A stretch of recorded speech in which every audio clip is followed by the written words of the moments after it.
Good afternoon, everyone, and thank you for joining us for today's update on the Alberta wildfires.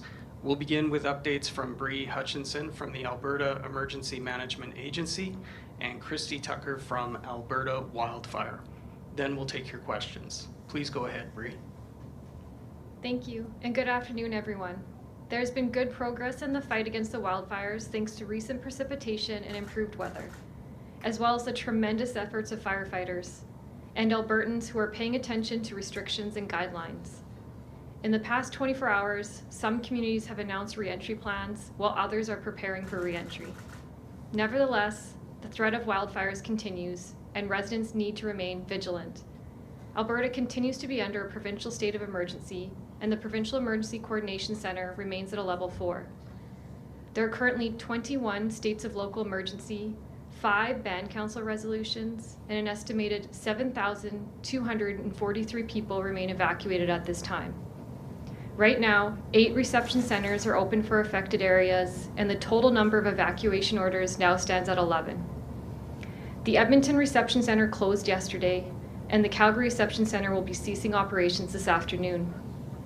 For up-to-date information on reception center locations, please visit alberta.ca/emergency.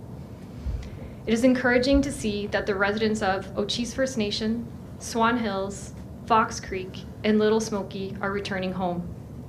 Residents of these communities should ensure they are closely following their local authorities' re-entry instructions to make sure the process goes smoothly. There is also helpful information on alberta.ca/emergency for how to re-enter safely. It is also crucial to remember that many residents who are returning home will continue to be on evacuation alert, as is the case in Swan Hills. This means that residents should still have a bag packed and a plan in place for evacuating again, should it be necessary.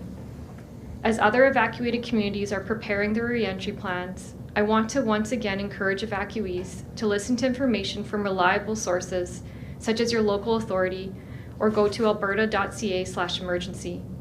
We know that all evacuees want to get home as quickly as possible. Emergency officials are working hard to fight these fires, but this situation is extremely challenging and safety is always their top priority. As well, before evacuees can return home, local officials need to make sure the community has its critical infrastructure restored. Things such as utilities, grocery stores, healthcare facilities, and other essential supplies and services need to be in place. If your community is still under evacuation order, it means that there is still a threat from a wildfire that is burning and could continue to grow. That's why we encourage you to keep checking with your local authority.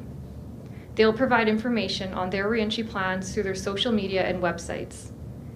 They need to ensure that conditions are safe before evacuees can return home. We appreciate the continued patience and understanding that evacuees have shown throughout this emergency. Firefighters and local authorities are working hard to ensure that you can safely return home as soon as possible. For those who are still evacuated, we continue to urge you to please register at your nearest reception center or online. Evacuees with questions can also call 310-4455. As well, the province continues to hold telephone town halls for evacuees looking for more information or needing answers to their questions. There isn't one tonight, but there will be a town hall tomorrow evening at 7 p.m. Mental health resources are also available for people impacted by the fires. These emergencies are extremely challenging, and there is help available for anyone who may be struggling during these stressful times.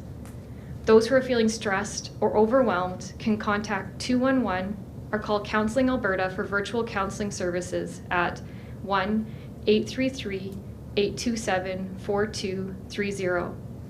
The Alberta Health Services Mental Health Helpline is also available, and emergency evacuation centers have mental health supports available for those who've been evacuated.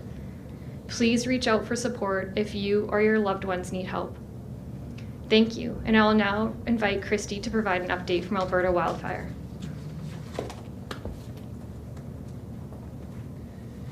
Thank you, Bree. There are 65 wildfires in the forest protection area of Alberta. 17 of those are out of control. So far this year, we've responded to 521 wildfires, burning more than 1,031,000 hectares. The extreme rate of growth we saw on these wildfires earlier this month has now slowed. Over the past 2 days, firefighters have been able to make significant progress on wildfires on the landscape. They've continued to build and reinforce fire breaks near communities and work on extinguishing hotspots inside the perimeter of wildfires. They're taking advantage of cooler, wetter conditions and more settled fire behavior to make progress on containing these fires. Thanks to these conditions, only one new wildfire has been detected in Alberta since yesterday. Many Albertans are happy to see the rain, none more than those who've been evacuated from their homes. To them, I will say that while conditions are helping, there's still work to do to contain these wildfires. We'll keep working hard on the ground and in the air, and we'll be providing municipalities with as much information as we can to help them make the decision on when to lift their evacuation orders. For those who are heading home, please remember that even if the status has changed, these are still active wildfires. Please allow firefighters the space to continue their work and stay out of burned out areas. Burned tree roots and ash pits can present hidden dangers, and people should always follow the direction of local authorities when re-entering their communities. New assistance in the firefighting effort is arriving every day. Today we're welcoming a Hercules Air tanker from California, which has the capacity to hold 3,000 gallons of water.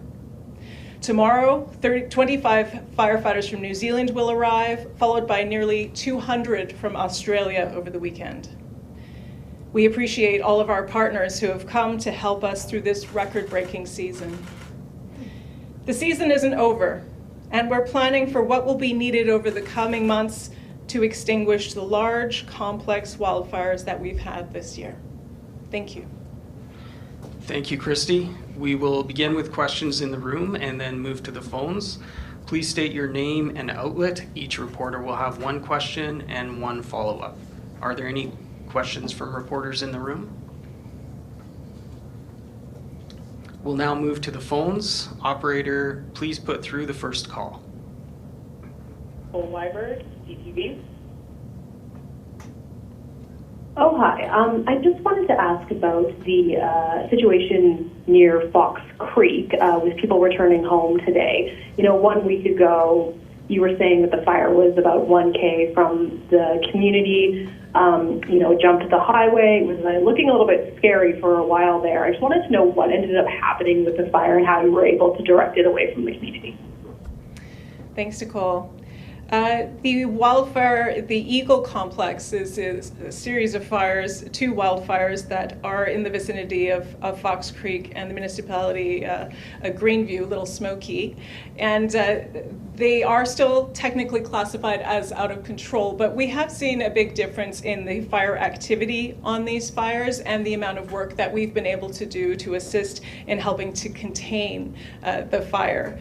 The fire has not moved any closer to the community. It is still approximately 1 kilometer, but the main difference there is the amount of ground they've been able to cover in helping to work on reinforcing fire guards.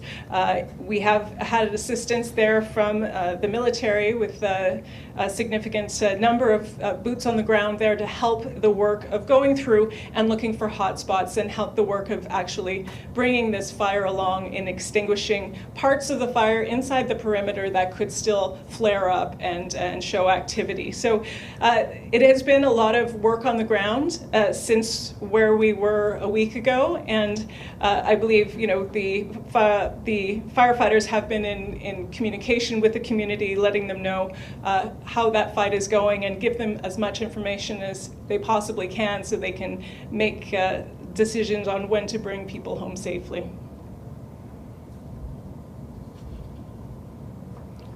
And Nicole, do you have a follow-up question? Yeah, maybe I could just ask, I guess, what you think the biggest factor for the change there was, whether it was the efforts of firefighters or whether it was the changing weather conditions. Well, I will say the weather conditions gave firefighters a big helping hand because rain is not enough to actually significantly change a wildfire that's burning out of control to suddenly become extinguished. There is a lot of work that's done by people on the ground, directing the wildfire, working on extinguishing areas that may still flare up. And so I think that's the work that in the long term makes a difference on how the fire is going to behave.